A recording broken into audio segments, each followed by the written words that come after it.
সংসদের রেকর্ড সাংসদ সাসপেন্ড এ নিয়ে রাজনৈতিক উত্তাপ বাড়ছে এবং এরই মাঝে কটাক্ষ প্রধানমন্ত্রী যেখানে কটাক্ষ করে বলছেন, মানে দলীয় বৈঠক নিজেদের যখন বৈঠক হচ্ছে সাংসদদের নিয়ে, সেই বৈঠকে তিনি বলেছেন যে এতে আখেরে বিরোধীদেরই ক্ষতি হচ্ছে, তারা বিরোধী আসনেই বসবে আর সংসদের যে সাসপেন্ড হওয়া চেয়ারগুলো সেই চেয়ারগুলো বিজেপি ভরিয়ে দেবে। সাংসদদের সাসপেনশনে শীতে গরম রাজনীতি। সোমবার কেন্দ্রের শাসক দল বিজেপির বিরুদ্ধে সুর চড়ান মুখ্যমন্ত্রী মমতা বন্দ্যোপাধ্যায়। বলেন, সবাইকেই সাসপেন্ড করে দিয়েছে, পাবলিকের কথা বলার কেউ নেই, হাউসটাই সাসপেন্ড করে দেওয়া উচিত, দেশবাসী এই সরকারকে সাসপেন্ড করবে। সাসপেনশনের বিরুদ্ধে সোমবার সংসদের দুকক্ষে বিক্ষোভ দেখান বিরোধীরা। মঙ্গলবার পাল্টা দিয়েছেন প্রধানমন্ত্রী।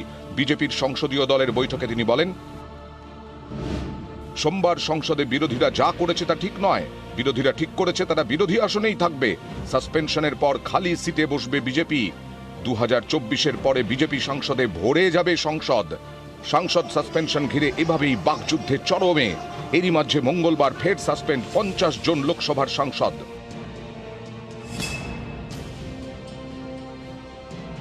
সংসদ হামলা নিয়ে শুরু থেকেই বিরোধীদের সুর সপ্তমে। তাদের দাবি, এ নিয়ে সংসদে মোদী শাহকে বিবৃতি দিতে হবে। এ নিয়েই হই হট্টগোল এবং একের পর এক সাসপেনশন। 3 দিনে সাসপেন্ড 142 জন সাংসদ। গত শুক্রবার অর্থাৎ 15ই ডিসেম্বর সাসপেন্ড করা হয় 14 জন সাংসদকে, সোমবার 78 জন বিরোধী সাংসদকে, মঙ্গলবার 50 জনকে। स्पीकर के समक्ष जो बैठक हुआ था, ऑल पार्टी लीडर्स रहते हैं उसमें, और सबने स्वीकृति किया था नया बिल्डिंग में, नया सदन में हम तटिया लेके नहीं आएंगे, वेल में नहीं आएंगे। इसके बावजूद भी तटिया लेके आके स्पीकर को अपमान कर रहे, चेयर को अपमान कर रहे, सदन को अपमान कर रहे, देश को, जनता को अपमान कर रहे हैं। इसलिए बहुत दुख से ये कार्रवाई हमको करना पड़ रहा है। In a single word I can say that it is nothing but an anarchy being played inside the parliament.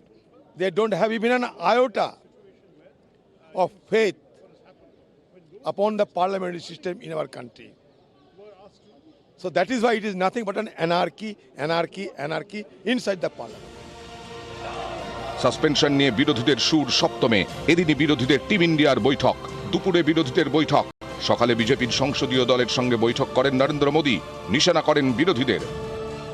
India गठबंधन, उसका उद्देश्य है नरेंद्र मोदी सरकार को उखाड़ फेंकना, और हम जो यहाँ बैठे हैं उनका उद्देश्य है भारत का भविष्य उज्जवल करना। এটা প্রধানমন্ত্রীর অগণতান্ত্রিক মানসিকতারই পরিচয়।